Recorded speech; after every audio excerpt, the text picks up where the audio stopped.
नमस्कार दोस्तों, आपका स्वागत है यूट्यूब चैनल एसके टेक्नोवेशन पर। तो यूपी स्कॉलरशिप 2024-25 यानी कि पिछले सेशन के फॉर्म भरने में, फाइनल प्रिंट आउट निकालने में अलग अलग तरीके की आप लोग की समस्याएं आ रही हैं।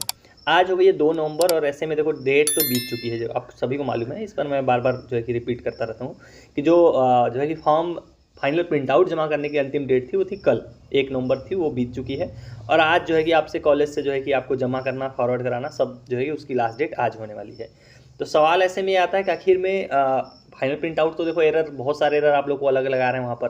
किसी को अलग टाइप का एरर आ रहा है, किसी को कुछ एरर आ रहा है, मतलब फाइनल प्रिंट आउट निकलने में हज़ारों समस्याएं आ रही हैं।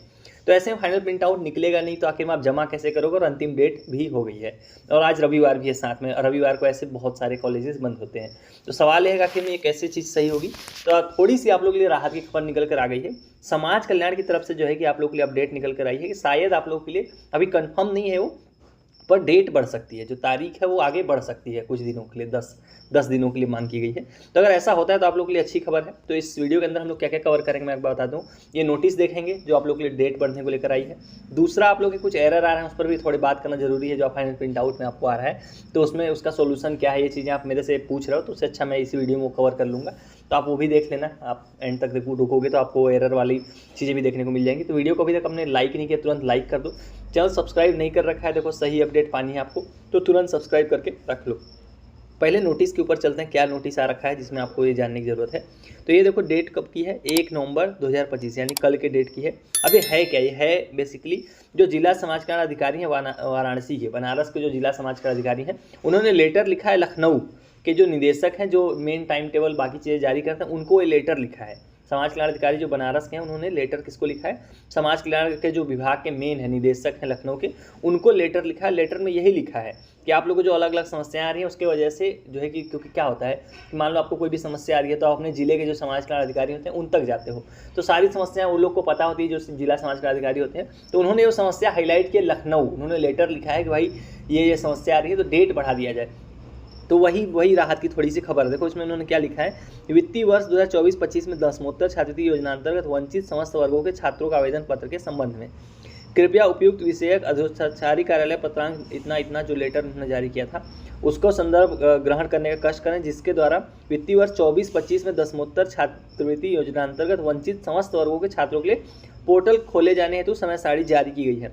जारी समय सारणी के क्रमांक नंबर 4 के अनुसार जो आवेदन करने की अंतिम तिथि है 27 से 31 अक्टूबर तथा क्रमांक नंबर 7 पर शिक्षण संस्थान द्वारा आवेदन पत्र को ऑनलाइन सत्यापित एवं अग्रसारित करने की अंतिम तिथि है 2 नवंबर तक। उस टाइम टेबल में आपको मालूम है जो यहाँ लिखा हुआ है, इसी के हिसाब से वो टाइम टेबल को रेफर कर रहे हैं कि भाई 2 नवंबर तक आपने उसमें लिखा हुआ है कि उसको फॉरवर्ड करना है।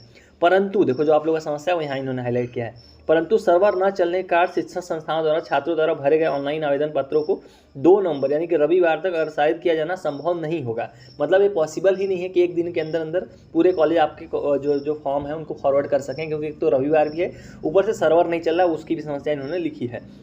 अतः महोदय से अनुरोध है कि छात्रहित के दृष्टिगत छात्रवृत्ति पोर्टल को निर्बाध रूप से संचालित कराए जाने एवं संस्था स्तर से डेटा अग्रसारित करने हेतु पोर्टल को 2 नवंबर 2025 से संध्यास्पद डेटा अग्रसारित करने की तिथि 12 नवंबर तक खुला रखा जाने हेतु आवश्यक कार्रवाई करने का कष्ट करें। मतलब इन्होंने क्या बोला है कि जो पोर्टल है, जो फाइनल प्रिंट आउट जमा करने वाला वो वाला पोर्टल, उसको आज न बंद करके उसको 12 नवंबर तक उसको खुला छोड़ दें। मतलब 10 दिनों का एक्स्ट्रा टाइम इन्होंने इसमें मांगा है।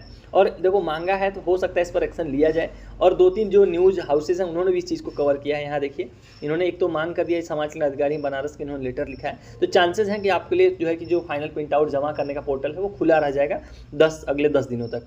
तो एक तो ये हो गया। दूसरा है कि जो न्यूज़ हाउसेज हैं उन्होंने भी इस चीज़ को कवर किया है। देखो हिंदुस्तान का आर्टिकल है संडे 1 नवंबर 1:44 का, तो उसमें भी उन्होंने देखो क्या लिखा है, छात्रवृत्ति का आवेदन करने में हो रही परेशानी 1 नवंबर 2025 1:44। कल का वही सेम चीज़ गाजीपुर से है। सेम चीज़ इन्होंने इस हिंदुस्तान ने भी लिखा है कि आखिर में दिक्कत आ रही है। ये न्यूज़ जो कवर करते हैं इससे इंपॉर्टेंट क्या होता है, इससे प्रेशर बनता है। देखो लखनऊ से भी सेम खबर हिंदुस्तान ने पब्लिश की है, छात्रवृत्ति पोर्टल न खुलने से हज़ारों विद्यार्थी नहीं कर पाए। तो देखो इस हिसाब से जितने मतलब ये चीज़ें हो रही है, लग रहा है चांसेस हैं कि आप लोगों के लिए पोर्टल जो है कि हो सकता है कि ये डेट आगे बढ़ जाए। अभी ऑफिशियल नोटिस नहीं आया है कोई भी जिसमें डेट बढ़ने की बात कही गई हो। ये जो आया था वो मैंने आपको बता दिया, जो लेटर इन्होंने लिखा समाज कल्याण अधिकारी, चांसेस हैं कि आप लोगों के लिए पोर्टल बढ़ जाए। तो ये तो हो गई पहली चीज़। अब दूसरी चीज़ हो रही है कि अब चलो मान लो डेट भी बढ़ जाता है, लेकिन वहाँ पर आपको आवेदन जो आप फाइनल प्रिंट आउट जब निकालने जा रहे हो तो वहाँ पर आपको अलग अलग तरीके की समस्याएं आ रही हैं। जैसे मान लो ये लॉगिन आपने कर लिया, यहाँ पर सब कुछ ओके दिख रहा है, यहाँ पर 7वें स्टेप तक सब कुछ कंप्लीट दिख रहा है, लेकिन जब आप फाइनल प्रिंट आउट निकालने जा रहे हो अलग अलग तरीके की आप लोगों को समस्याएं देखने को मिल रही हैं। जैसे आप इस पर करोगे संस्था में, मतलब ये आवेदन जैसे आप प्रिंट आउट पर क्लिक करोगे तो यहाँ पर अलग अलग तरीके के आप लोगों को एरर देखने को मिल रहे हैं। कई बार तो ये साइट देखो जो कितनी स्लो कर रही है काम, कई बार काम भी नहीं करती, कल पूरे दिन काम नहीं कर रही थी, आज अगर अभी आप देखोगे थोड़ी थोड़ी कर भी रही है। तो ये साइट का भी उसमें लिखा है, जो लेटर था उसमें उसने साइट का भी मेंशन किया कि इसको भी सही कराया जाए, क्योंकि उसके बिना कोई फायदा नहीं, आप 10 दिन 20 दिन भी बढ़ा दो, पर ये चीज़ पर भी इनको काम करने की ज़रूरत है। तो ये इस पर जब आप क्लिक करते हो तो अलग अलग तरीके के एरर आ रहे हैं। अभी इसको खोलने देते हैं। एरर क्या आ रहे हैं आपको मैं दिखाता हूँ, 1-2 एरर। जैसे कि एक एरर तो इस तरीके का आ रहा है, आप लोग को बहुत सारे लोग को ये आ रहा होगा, sorry there was an error fetching your application form, please try again later. देखो ये वाला एरर अगर आपको आ रहा है तो इसमें ज़्यादा परेशानी की दिक्कत नहीं है, मतलब परेशानी की दिक्कत ये नहीं है, ये तो देखो वेबसाइट की वजह से आ रहा है, ये जो आपको देखने को मिल रहा है वेबसाइट के सर्वर की वजह से आ रहा है। इसमें आपका मतलब कोई समस्या नहीं है। ये अगर डेट बढ़ा देते हैं आपका फाइनल प्रिंट आउट निकालने की, तो ये वाला जब अगर मतलब वेबसाइट सॉल्व कर देते हैं तो ये वाली चीज़ तो सॉल्व हो जाएगी। मतलब अगर आपको ये वाला एरर आ रहा है तो एटलीस्ट कम से कम आपको ज़्यादा परेशानी की बात नहीं है। आपको जो है कि अगर ये लोग डेट बढ़ा देते हैं, पोर्टल खोल देते हैं, तो जो है कि ये चांसेस हैं। देखो एक तो वो वाला एरर आपने देख लिया, मतलब यहाँ पर एरर क्या आपको देखने को मिल रहा है, ये वाला तो मैंने बता दिया वेबसाइट की वजह से, अगर पोर्टल बढ़ेगा तो आप कर पाओगे। दूसरा जो एक कॉमन एरर आ रहा है वो स्क्रीन पर आपको दिखाई दे रहा है, जैसे मैंने यहाँ पर अभी आपको दिखा दिया, this mobile number already used. अगर आपको ये एरर आ रहा है इसका क्या मतलब, देखो इसका ये मतलब है कि जब आपने 24-25 का पहले फॉर्म भरा था लास्ट ईयर, और आपने अभी क्या किया, न्यू रजिस्ट्रेशन करके दोबारा फॉर्म भरा होगा। मान लो आपने 24-25 में फॉर्म भरा था, आपको स्कॉलरशिप नहीं आई, तो आपने अभी दोबारा से भरा है, लेकिन आपने सेम मोबाइल नंबर यूज किया जो आपने पहले यूज किया था, उसके वजह से ये this mobile number already used का आपको एरर देखने को मिल रहा है। इसमें हो क्या रहा है कि 24-25 का जो इनका डेटाबेस है उसमें ये लोग ऑलरेडी देख पा रहे हैं कि इसी छात्रा का इसी सेम मोबाइल नंबर से एक डेटाबेस एक में एंट्री ऑलरेडी पड़ी हुई है, तो वो मैच हो रहा है कि एक ऑलरेडी इस नाम पे इस नंबर से ऑलरेडी रजिस्ट्रेशन हो रखा है, फॉर्म भरा जा चुका है, तो आप दोबारा इसको नहीं भर सकते हो। ये यहाँ पर ये चीज़ दिखा रहा है। तो इसका क्या सोल्यूशन, देखो इसका कोई सोल्यूशन नहीं है, इसका सोल्यूशन कुछ भी नहीं है, क्योंकि ये डेटाबेस में ऑलरेडी एक एंट्री है, तो ये वाला आपका फॉर्म एक्सेप्ट नहीं करेंगे। ये दूसरा वाला जो आप फॉर्म भर रहे हो इसको लोग एक्सेप्ट नहीं करेंगे, इसका यही मतलब होता है। बाकी इसका और कोई सोल्यूशन ऐसे नहीं है। सोल्यूशन तो एक ही था कि अगर आपके लिए न्यू रजिस्ट्रेशन का विंडो अगर अभी तक खुला रहता तो आप दूसरे नंबर से दोबारा करते फॉर्म और पूरा कर सकते थे, लेकिन अभी क्योंकि पोर्टल भी बंद हो गया तो इसका कोई ऐसे डायरेक्ट सोल्यूशन नहीं है। ये मेन जो आ रहा है वो मैंने आपको समझा दिया क्यों आ रहा है, क्योंकि आपने सेम नंबर पहले यूज किया हुआ है पहले फॉर्म भरने में।